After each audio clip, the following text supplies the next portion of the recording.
I'm going to talk about Freddie Mercury biography. Freddie Mercury was born in Forak, Bulsara on Tuesday, September 5 of 1946 on the small island of Zanzibar. His parents, Bomi and Jer Bulsara, were both Persians. His father was a civil servant working as a high court for the British government. Freddie's sister, Kashmira, was born in 1952. In 1955, at the age of 8, Freddie was shipped to St. Peter's English School in Panchgani, India, about 50 miles outside of Bombay. It was there his friend began to call him Freddy, a name that the family also adopted. As St. Peter's was an English school, the sport played there were typical English.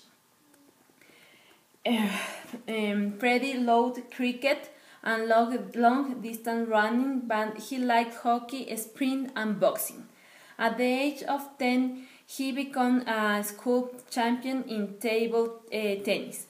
Freddie was not only a good sportsman, his artistic skills were incomparable. He loved art and was always painting for friends or relatives. He was also a music man and played records on the family old record player. The music he was able to get was mostly Indian, but some Western music was available. He would like to sing and prefer music to schoolwork. The principal headmaster of St. Peter's School had noticed Freddie's musical talent and wrote to his parents suggesting that they might wish to pay a little extra on Freddie's school fees to enable him to study music properly. They agreed and Freddie began to learn to play the piano. He also became a member of the school choir and took part regularly in the school theatrical productions. He loved his piano lessons and applied himself to them with determination and skill. In 1958, 5 friends at St. Peter's School, Freddie Bulsara, Derek Branch, Bruce Murray, Faraj Irani, and Victoria Rana, formed the school rock and roll band The Hetics, where Freddie was the piano player. In 1962, Freddie finished the school, returned to Zanzibar, and spent his time with friends around the parks and beaches.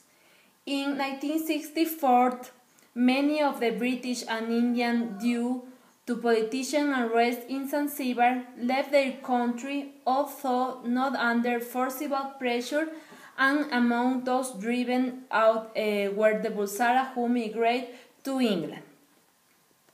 Freddie was 17 years old.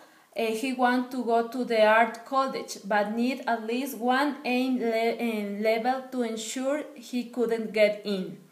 In September of 1964, he enrolled to the Navy. In the spring of 1966, he was accepted by Ealing College of Art. Freddie began a graphic illustrating course at that college. Fellow students at Ealing College was bass player Tim Staffel, with whom Freddie became good friends.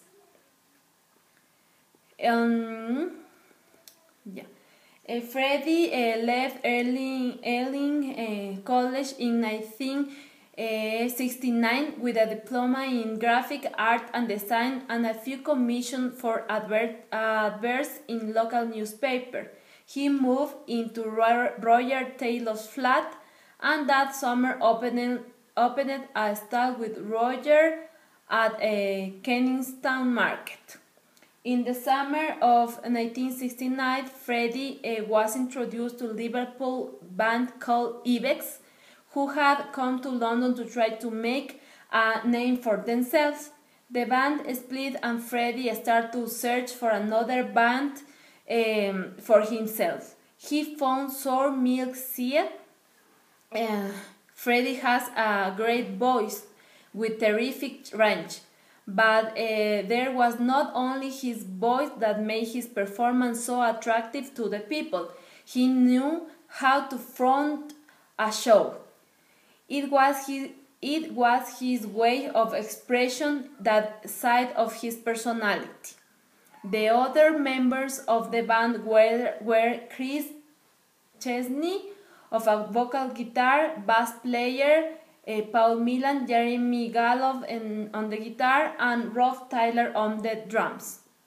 In April of 1971, Freddy decided to change the name of the band to Queen, and he also changed his last name to Mercury.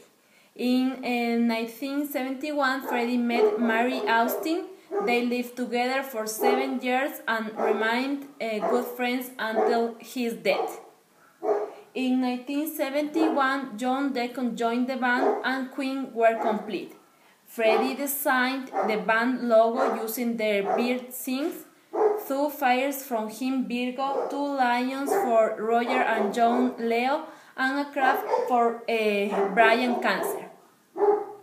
Freddy was the author of the first Queen song that entered the British chart, the first big hit Killer Queen, and the most famous Queen song that was on the top of charts for 9 weeks, Bohemian Rhapsody. Freddy has always been considered the frontman of the band. In 1975, Queen toured Japan. On October 7 of 1979, Freddy performed with the Royal Ballet. He had never done any ballet before, but it's something that he had always wanted to try.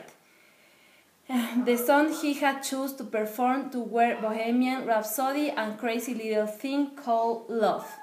In 1980, Freddy changed his name. He cut his hair and grew a mustache. His fans began to send him gifts of nail polish and razor blades. On September 10 of 1984, Freddy's first solo single was released, the first single from his forthcoming solo album, I Was Born to Love You. In July of 1985 was a special day for Queen and Freddy. It was the day of their memorable performance at Live Aid, a tremendous show at Wembley Stadium in front of many people. Live Aid was also broadcast to over 1 billion people worldwide.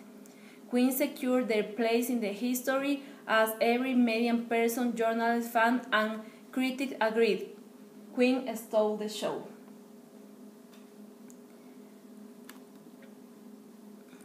In March of 1987, Freddy flew to Barcelona to meet Montserrat Caballé.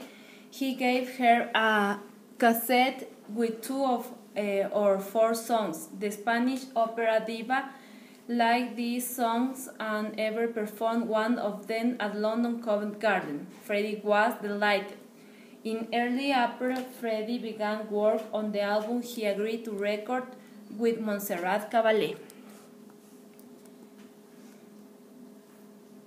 October 8 was the last time Freddie Mercury performed on stage. At the time, he was terribly ill with AIDS, although he didn't want people to know about it. He announced that fact the day before he died. Being ill, he continued to compose and record songs and never took part in making videos. On November 24th of 1991, Freddy died peacefully at his home in London of AIDS-related bronchial pneumonia. On April 9 of 1992, a tribute concert in Freddy's memory was held at Wembley Stadium, and many famous rock and roll stars took part in it. but the best tribute to Freddy was the album Made in Heaven, released on November 6 of 1995 by the three remaining members of Queen.